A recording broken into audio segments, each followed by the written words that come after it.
Minasan konnichiwa, selamat datang di kelas JWD Japanese with Bira. Jadi nih, pernah nggak sih teman-teman kebingungan saat mau memanggil orang Jepang? Aduh, panggilnya pakai sang, atau pakai sama, atau pakai cang, atau pakai kun sih? Jadi di pelajaran hari ini saya pengen bahas tentang gimana sih cara memanggil nama orang Jepang dengan benar. Sebelumnya nih kita harus tahu dulu bentuk nama orang Jepang. Jadi di Jepang ada yang namanya family name atau nama keluarga atau bisa disebut juga dengan nama belakang dan nama depan atau first name atau nama dia sendiri bukan nama family name.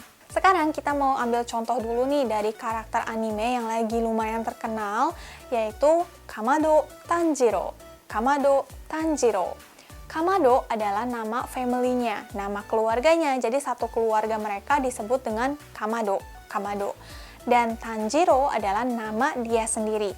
Makanya ketika punya adik perempuan yaitu Nezuko, Nezuko juga memiliki nama belakang atau nama family name yang sama karena satu keluarga, yaitu Kamado Nezuko. Tidak seperti di Indonesia yang nama keluarga itu nggak terlalu common, tapi di Jepang semua orang itu 100% memiliki nama keluarga. Dan biasanya nama keluarga di Jepang itu akan berubah ketika kita menikah. Pas menikah, boleh memakai nama keluarga pihak perempuan, boleh juga memakai nama keluarga pihak laki-laki, yang mana aja nggak masalah. Dan kalau punya anak, nama keluarganya akan diteruskan ke anaknya. Lalu untuk sekedar info aja nih, nama-nama keluarga yang paling banyak di Jepang, urutan pertama ada Sato. Sato, pasti udah sering dengar dong. Dan yang kedua adalah, teman-teman bisa tebak nggak ya? Suzuki. Suzuki. Ketiga, Takahashi. Takahashi. Keempat, Tanaka. Tanaka. Kelima, Ito. Ito. Kembali lagi ke pembicaraan kita hari ini yaitu cara memanggil. Nah, cara memanggil seperti sang, kun, sama, dan lain-lain ini bisa dipakai ke nama belakang maupun ke nama depan. Jadi misalnya nih, ada orang namanya Sato Yohe. Sato Yohe. Kita bisa panggil dengan Sato-sang atau Yohe-sang. Tapi kita harus berhati-hati banget karena orang Jepang itu lumayan sensitif dengan cara mereka dipanggil.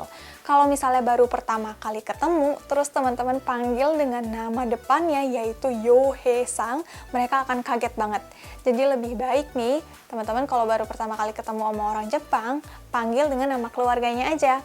Kalau misalnya udah lumayan deket, nanti pasti mereka bilang kok, panggil saya Yohe aja. Baru setelah itu kita panggil mereka dengan Yohe-sang. Panggilan sang ini bisa kita pakai ke semua orang tanpa batasan usia, tanpa batasan gender.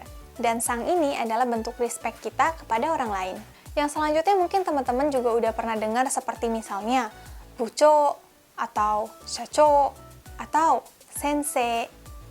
Nah, bucho memiliki arti kepala bagian, jadi biasanya dipakai kepada atasan kita.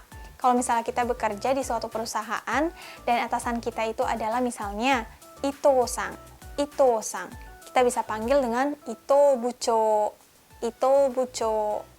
Dan kalau misalnya kita ke dokter dan nama dokternya adalah Takahashi-sang, Takahashi-sang, kita bisa panggil dengan Takahashi sensei, Takahashi sensei.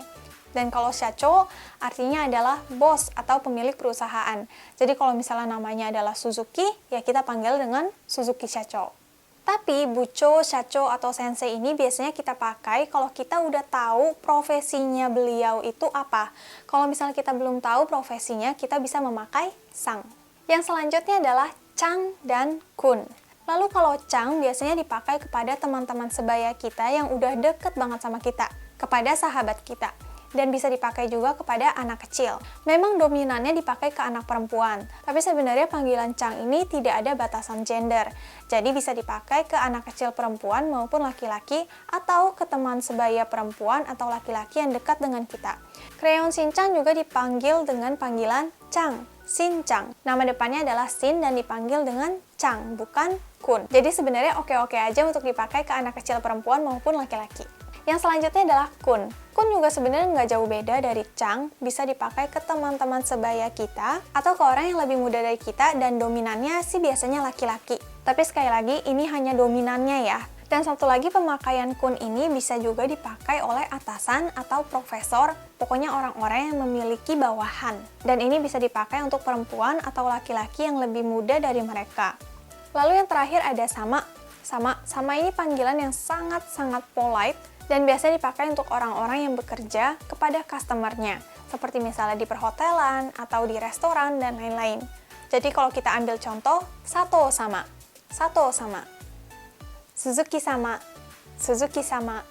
Dan waktu itu ada yang nanya ke saya bagaimana reaksi orang Jepang kalau misalnya kita panggil namanya aja, nggak pakai sang, nggak pakai sama, nggak pakai cang, dan lain-lain.